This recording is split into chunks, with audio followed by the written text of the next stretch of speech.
అందరికీ నమస్కారం. ఈరోజు మనందరికీ తెలిసిందే రిజర్వేషన్ హటావో అంటూ ఈరోజు చర్చలు జరుగుతున్నాయి. నేనేమంటున్నా, రిజర్వేషన్ కో బచావో. ఈరోజు కులగణన లేకుండా సామాజిక న్యాయం ఎలా సాధ్యమని కేంద్ర ప్రభుత్వాన్ని ప్రశ్నిస్తున్నా. దేశ అభివృద్ధి చెందాలి అంటే భాగోద్వేగాలు కాదు, వాస్తవాలు ముఖ్యం.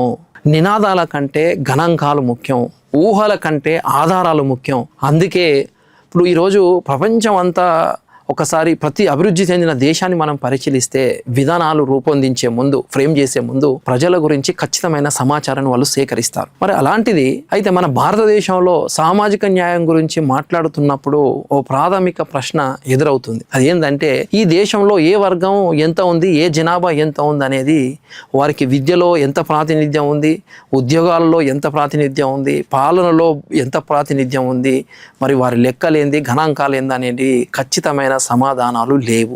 న్యాయమైన విధానాలు రూపొందిస్తామంటారు, ఎట్లా సాధ్యం? కులగణన అనేది ఓ విభజన కాదు, ఇది వాస్తవాలను తెలుసుకోవడం కోసం, ఎవరిని ఎక్కువ చేయడానికి కాదు, ఎవరిని తక్కువ చేయడానికి కాదు, ప్రతి వర్గానికి న్యాయమైన ప్రాతినిధ్యం అందుతుందా లేదా అని తెలుసుకోవడానికి. ఇప్పుడు ఉదాహరణ చెప్తా. ఓ వైద్యుడు రోగిని పరీక్షించకుండా మందు ఇవ్వడు. మరి అలాగే ఓ ఇంజనీర్ కూడా సర్వే చేయకుండా భవనం నిర్మించాడు. అలాగే ఒక ప్రభుత్వం కూడా సమగ్ర సమాచారం లేకుండా సామాజిక విధానాలను రూపొందించలేదు.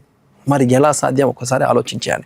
కులగణన వల్ల ఎవరికి నష్టం అనేది జరగదు, కానీ నిజమైన పరిస్థితి దేశానికి తెలిసినప్పుడు మాత్రమే ఎక్కడ అసమానత ఉంది, ఎక్కడ అవకాశాల కొరత ఉంది, ఏడ ప్రాతినిధ్యం లోపిస్తుందో, తక్కువగా ఉన్నదని స్పష్టంగా వారికి అవగాహన వస్తుంది. ఆ అవగాహనతోనే వారు వాస్తవాలు ఆధారంగా నిర్ణయాలు, ప్రణాళికలు రచించవచ్చు. అదే రాజ్యాంగం చెప్పే పరిపాలన. మరి ఆ సామాజిక న్యాయం చెప్పే మార్గం కాబట్టి మీరు ఖచ్చితంగా కులగణన అనేది ఖచ్చితంగా చేయాలి.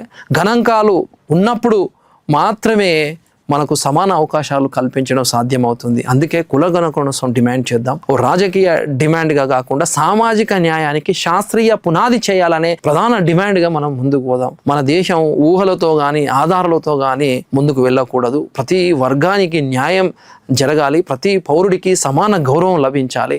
అప్పుడే మన డాక్టర్ అంబేద్కర్ గారు కలలుగన్న భారతదేశం అవుతుందని మన నినాదం ఒకటే, రిజర్వేషన్ బచావో. సామాజిక న్యాయాన్ని కాపాడుకుందాం, వాస్తవాల ఆధారంగా ఈరోజు సమానత్వాన్ని సాధిస్తాం. జై పూలే, జై బీసీ.